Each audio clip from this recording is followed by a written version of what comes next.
So this is, we're going to do an etched glass vinyl look, again, on clear material. What's our recipe?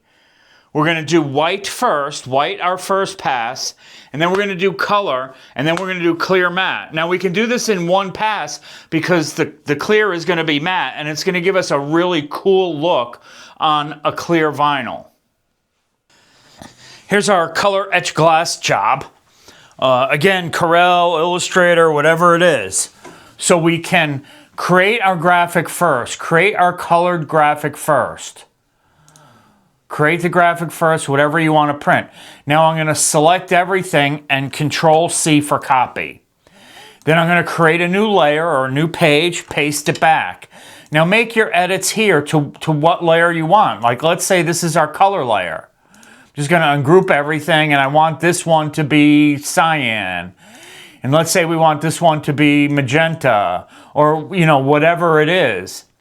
The most important thing here is we do it on a different layer and we save it out as a different file.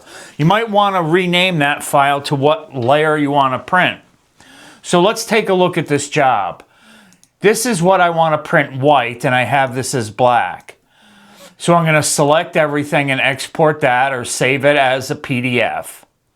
So Etched Glass Special. So I'm going to change this to white and 1, which means I want to print that on layer 1.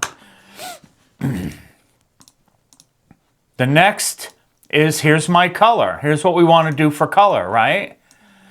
I'm going to select everything, File, Publish to PDF, and we're going to say Color 2. Different job. And this is what we want to print as clear matte. So we're going to designate this as K. These are all K. Key crucial, artboard page size has to be the exact same for all images. If that's not the same, it will not line up and it will not print properly. So this is clear, and this is layer 3. Let's jump on into RasterLink. And I'm going to drag and drop all those files into RasterLink. And I know with RasterLink, clear matte will print at 6x12. You see how important having those favorites are. See how easy it is to save. All right, let's go in and edit our file. So the first thing we're going to do is we're going to change this to white. So I'm going to select monocolor, white, white.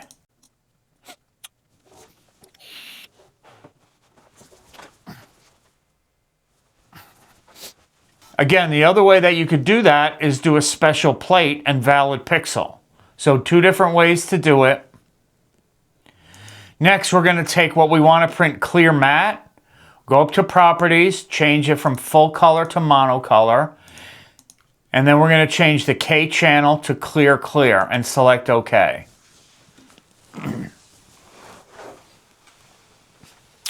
Now when printing matte clear, I like to have 100%, especially when printing this on clear material. That's where we're going to go. I like to have 100% matte. It's going to give you a really great look on clear polyester or vinyl or whatever you're printing on. So we select all 3 files to print, and then we select the composition shortcut icon. And look at that, it's lined up perfectly for us. And it tells us white, color, clear matte, right on. Let's select composite. And that'll link those files together so they print all at once. You might want to check settings before printing. Yeah, I know. Okay. And this gives us a little preview of what we're going to get down here. Now you can follow the standard directions, general print to do copies, and you're off to the races.